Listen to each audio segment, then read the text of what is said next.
Sir now quickly discuss.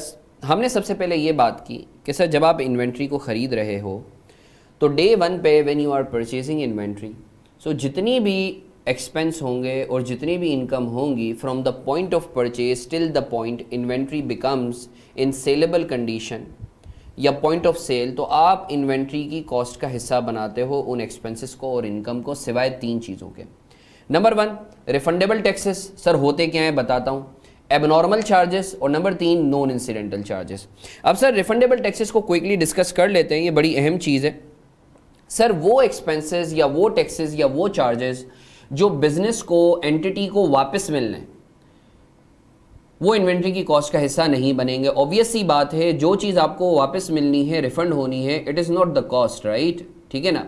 अब sir हमें कैसे पता चलेगा कि कौन कौन से जो है टैक्सेस या चार्जेस या एक्सपेंसेस जो हैं वो रिफंडेबल हैं या नॉन रिफंडेबल हैं? तो सर इधर मैंने कुछ एग्जांपल्स लिखी हुई हैं, याद रखो। सेल्स टैक्स और एडवांस टैक्स ना नॉर्मली रिफंडेबल होते हैं। यानी अगर लेट से आपने 100 रुपये का कोई जो है आइटम ख़रीदा और उसके ऊपर आप 17% का सेल्स टैक्स दे रहे हो, सही है ना, तो ये 17 रुपये आपको बाद में मिलेंगे। कैसे मिलेंगे? That is something different debate. ये ईमान रख लो कि आपको होता है। अब सवाल ये पैदा होता है कि सर आप सेल्स टैक्स और एडवांस टैक्स को आप इन्वेंट्री की कॉस्ट का हिस्सा बनाओगे या नहीं बनाओगे? सिंस दे आर रिफंडेबल, तो ये इन्वेंट्री की कॉस्ट का हिस्सा नहीं बनेंगे। अच्छा सर, अब इधर मैं दो तीन अहम बातें आपको बता रहा हूँ पेपर पर्सपेक्टिव से। सर हमें कैसे पता चलेगा कि सर कौन से टैक्सेस या कौन से चार्जेस जो हैं वो रिफंडेबल हैं या नॉन रिफंडेबल हैं? सर इसका पहला जवाब ये है, सवाल में लिखा हुआ होगा। सर अगर सवाल में नहीं लिखा हुआ फिर हम क्या करेंगे? तो याद रखो, ये मैंने जनरल अजम्पशन जो है ये तुम्हें लिखवा दी है, ताकि अगर जो तुम्हारे क्विजेज या असेसमेंट्स वगैरह होते हैं या एग्जाम्स होते हैं तो आपने यही अजम्पशन लेनी है। सर अगर तो पेपर में कुछ भी नहीं लिखा हुआ रिगार्डिंग रिफंडेबल या नॉन रिफंडेबल, तो अगर तो सेल्स टैक्स या एडवांस टैक्स हैं और कुछ भी नहीं लिखा हुआ, तो हमेशा उन्हें रिफंडेबल अज्यूम करना। इसका मतलब ये है कि उन्हें तुम कभी भी इन्वेंट्री की कॉस्ट का हिस्सा नहीं बनाओगे।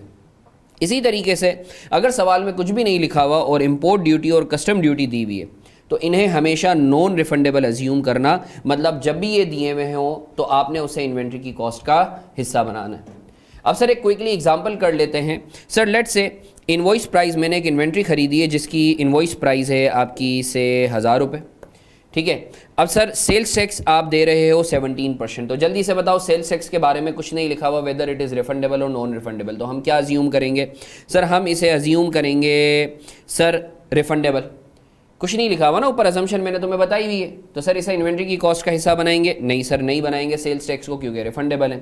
अच्छा सर, एडवांस टैक्स दिया हुआ है 10%, खुद कैटेगोरिकली लिखा हुआ है कि ये नॉन रिफंडेबल है, तो सर इसे हिस्सा बनाएंगे?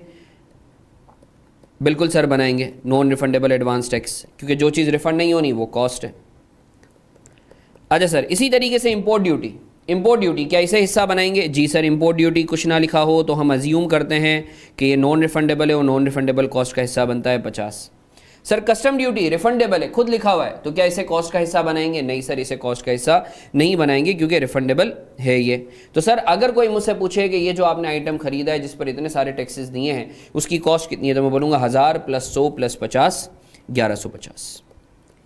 मैं उम्मीद करता हूँ आप लोगों को इन्वेंट्री की इनिशियल मेजरमेंट में जो रिफंडेबल टैक्सेस या चार्जेस का ट्रीटमेंट है और आपने क्या अजम्पशन लेनी है एग्जाम्स में, वो आप लोगों को क्लियर है।